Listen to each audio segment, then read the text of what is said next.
Hello, this is Diablo68 from Gaming Existence, and today we're doing some help and tips, and that is regarding a board game, Star Wars Imperial Assault. So let's get into it. Okay, in this short video it's mainly aimed at the Imperial players and how threat works. If you don't use threat correctly, if you're gaining too much or too little, it can really affect the missions, and you don't want to get halfway through a campaign and realise that you've done everything completely wrong. Because it really destroys, you get to the end of a campaign and you think, oh, actually half those missions we should have won or you should have won. So this video explains how to use threat. Now, threat is gained throughout each round of the mission for the Imperial player, and it is so that they can continually bring in reinforcements and put pressure on the rebels.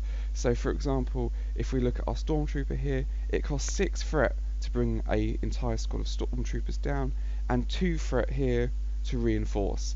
So this means a Stormtrooper has got 3 units here in the squad. If the entire squad is dead, it's 6 to bring it down.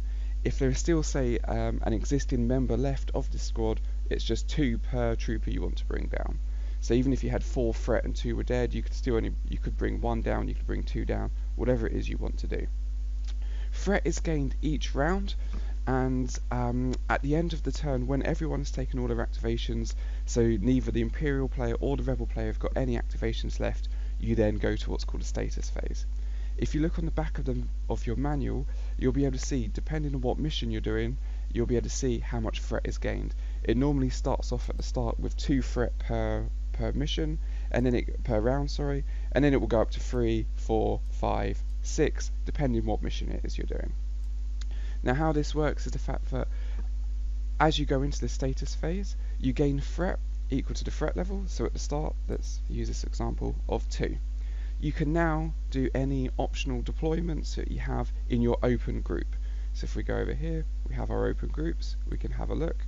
So you can see I can't afford anything in my open groups, but also you can look at your, if you've lost any Stormtroopers. So say I'd lost one of my Stormtroopers here, I could pay my 2 threat to bring in a reserve or a deployment, and then that would reduce my threat down to 0. You'd put them onto the board, and then you would advance to round 2, and everyone would get all of their units back to activate.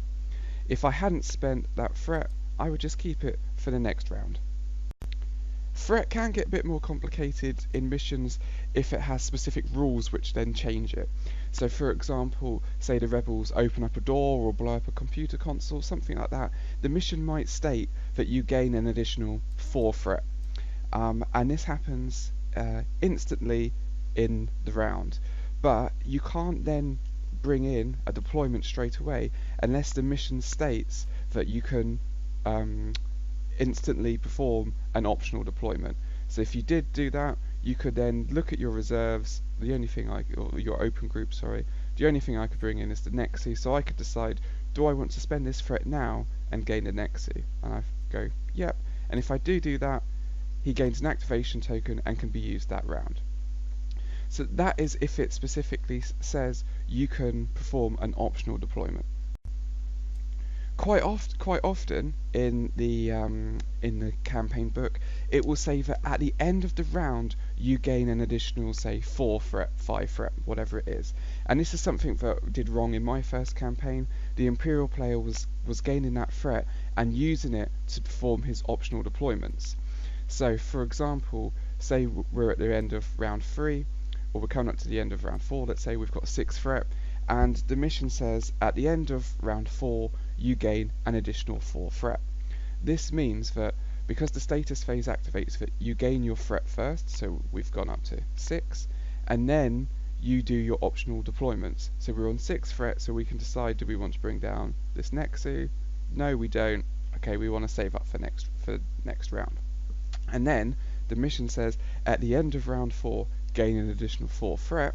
Because we've gone past the bringing down open groups and reserve stage, you can't spend that extra 4 threat that you had. That's really important. It gives the rebels a turn to know something is happening. For example, the mission will say, oh, a blast opens up, and then the Imperial player gains 5 threat. This gives the rebels a turn to know that something is going to happen. You don't instantly gain that threat. I couldn't then bring down my snow troopers to use that round. it's a delay, a round delay for the rebels to prepare.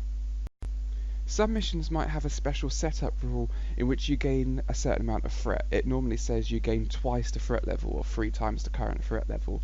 That's quickly resolved by, again, looking at the manual. Depending on the mission you're doing, you can see what threat level you're at.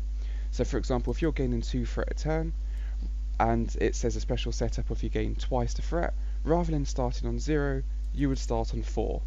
And again, sometimes it will say, and you can resolve an optional deployment. So this means rather than being stuck with what you've got on the deployment here, you would then be able to spend that threat before the mission even starts and say put down an additional model. This quite often happens if, say, the allies start with Luke Skywalker or something. It might say you gain 3 times the threat level, so you'd start at 6 and you can start with an optional deployment. You don't have to spend this threat, so you could just sit there and go, okay, no, I'm going to start on 6 threat, and then I know at the end of round 1 I'm going to go up to 8 and I'm going to bring in my, or whatever it is. If you've got a Royal Guard, you could bring the Royal Guard down. So that's how the threat at twice the threat level. So of course later on it works out better for you. If you're on, say, you're getting 4 threat a turn and you get twice the threat level, you start on 8. It just balances the game, keeps it going. This was Diablo 68 from Gaming Existence with a help and tips video for Star Wars Imperial Assault. I hope it was helpful. Keep an eye out for my other videos.